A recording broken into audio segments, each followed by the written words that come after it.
Thanks, Linda. I'd just like to reiterate that point. It's really interesting hearing some of the talks, particularly this morning from Nick and Andrea, about the importance of the environmental sustainability, the clean green image, the natural product, and really how that value is riding on New Zealand's current image, and it's a perception thing at the moment, and really, really interesting because it's not necessarily backed up yet for in terms of environmental credentials for the dairy sheep industry. So it's a risk and an opportunity, I suppose, at the very same time.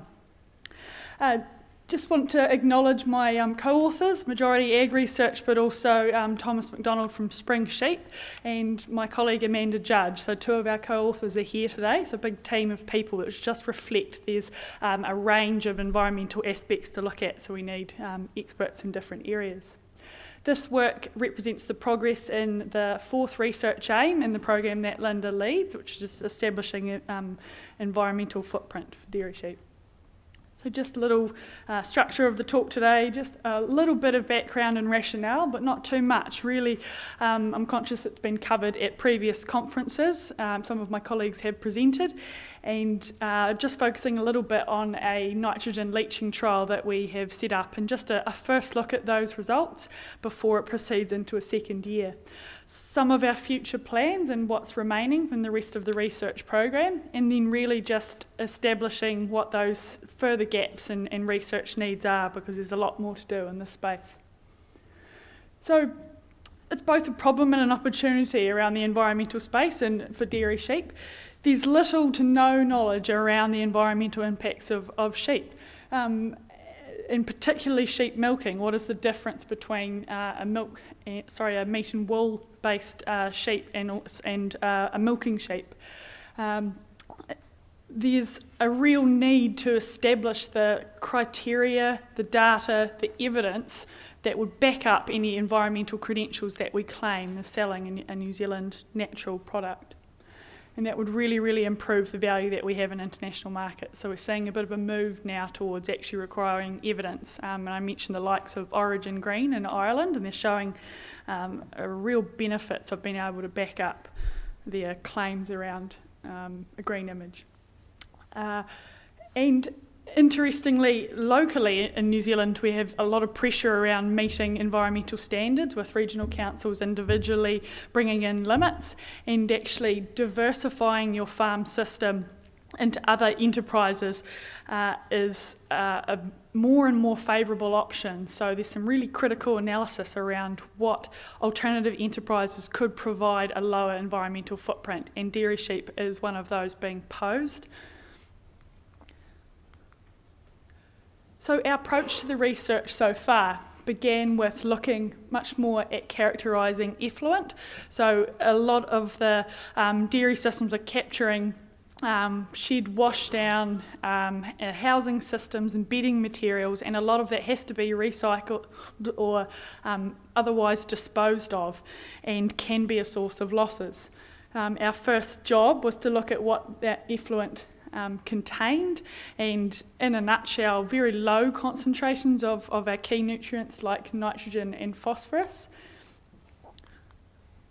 The second part was to look at building a modelling framework. So that was not only to allow models like Overseer, which estimates a nutrient budget for farms, to capture a dairy sheep system, but also to look back into the literature and go back to first principles.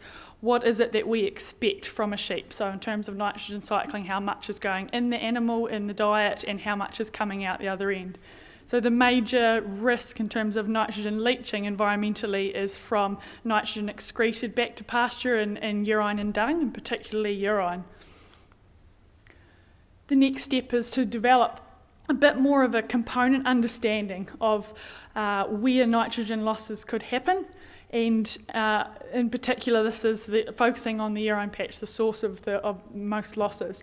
Strangely enough, we don't know much at all about sheep, whether it be milk or meat-based animal, and a lot has been done around dairy cows. So a lot of our work at the moment is trying to compare and understand what would be different for a dairy sheep versus a cow. And then, importantly, the final step is around validation at a meaningful scale. So providing data, measurements under animals that are actually grazing out in the field, understanding how that fits in a farm system rather than just modelling and estimating. I should also mention there is a focus on nitrogen in our work, but we have 3 other contaminants that are, of course, of concern as well, E. coli or pathogens, phosphorus and sediment.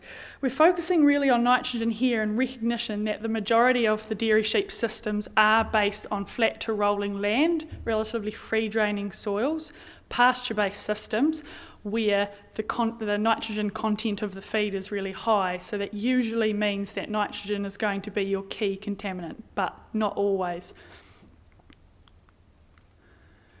So this is just a first look at our year 1 of our leaching trial. It's important to note at this point that it is an incomplete season because the trial was put in the ground in mid-autumn, so it didn't capture the full drainage season. Just a little bit on methodology. One of the best ways to measure nitrogen leaching under grazing animals at that farm scale is to install what we call porous ceramic cups beneath the grazing animals. So this means 300 ceramic cups are installed in 4 paddocks, spread across the 4 paddocks, and meant to try and capture the variability. This is an individual paddock here, and then there are different porous cups installed in transit lines, like that. This is the porous ceramic cup there and installed at an angle, and that's about 60 centimetres deep. Installed using this rather impressive machinery that my colleagues in Ruakura have developed. And basically what happens here is animals are grazing here, nitrogen moves down through the soil during the drainage season, which is autumn through till spring. And nitrogen concentration is captured here, which we can suck out via a tube and go back to the lab and take an analysis of it. And then you multiply that concentration of nitrogen by the estimated amount of drainage that has moved through the soil using a very good daily water balance model. That gives us our kgs of nitrogen per hectare leach, the standard metric for estimating nitrogen leaching, and nitrate is the main form of nitrogen that we are measuring.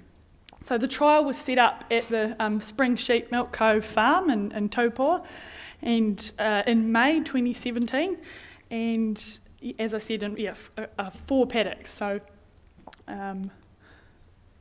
the season was a rather interesting one. It actually started off really dry just before February there.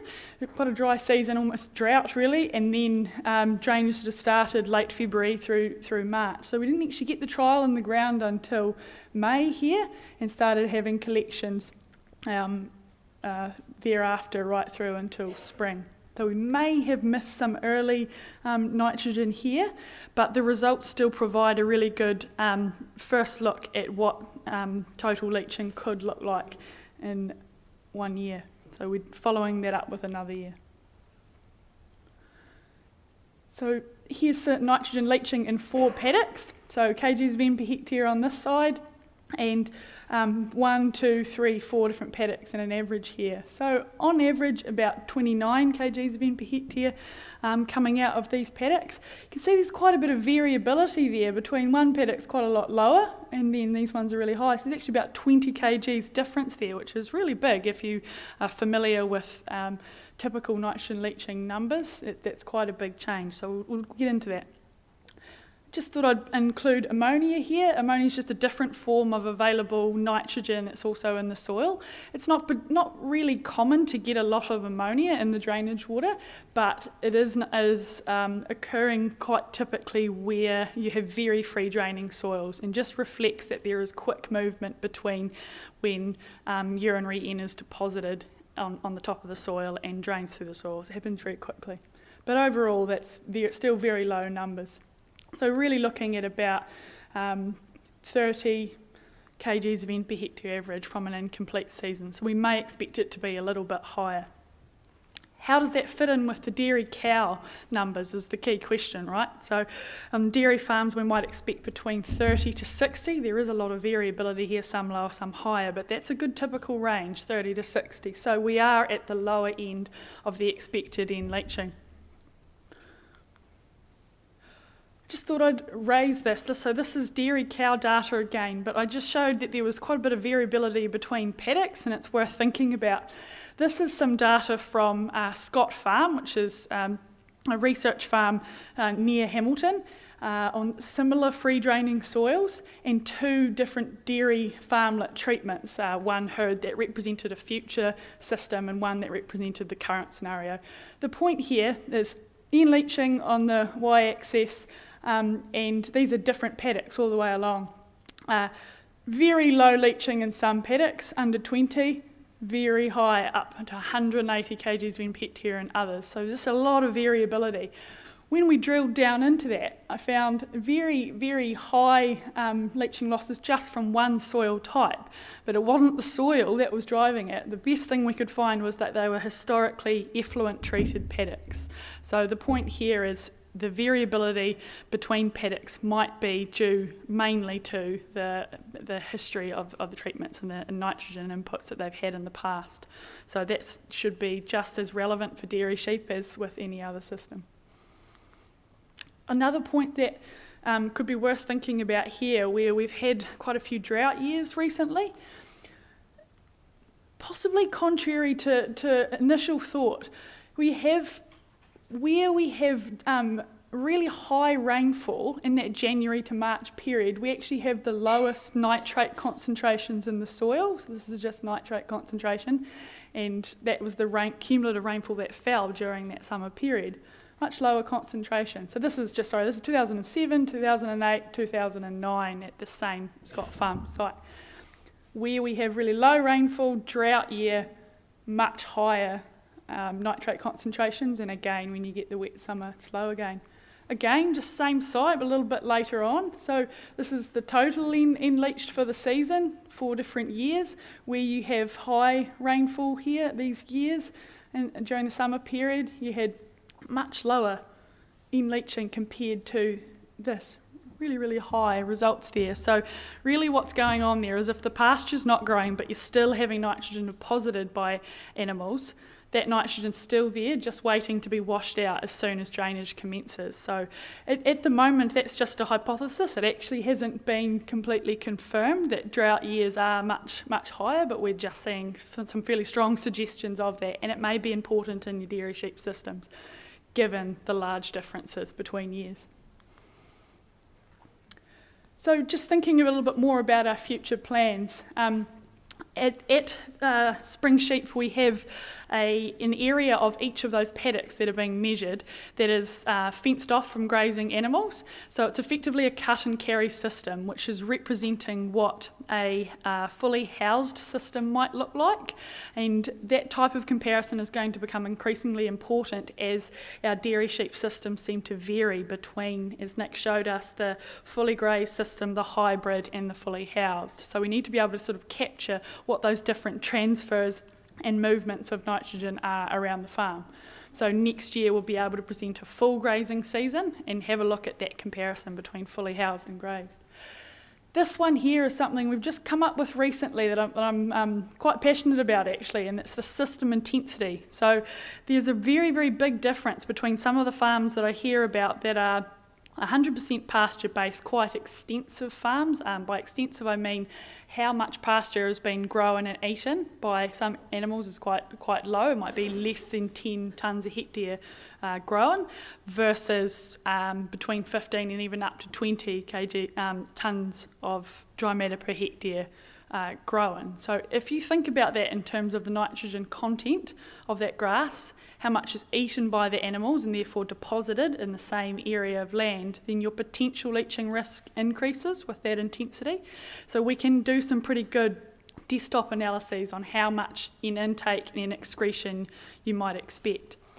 So that's one possible analysis. Of course, there is the potential for sheep, being a smaller animal, to spread that urine over a greater area, which would reduce the leaching risk. So it's a balance between those two things, how much is being excreted and how it's being spread. So we'll be taking a closer look at that. Looking at this faecal pollution risk, it's not just about nitrogen, and some data from my colleagues in Invermay is showing the potential for sheep to have much greater E. coli shedding than cattle. So there's going to be some work in Telford looking at E. coli shedding from sheep versus cattle.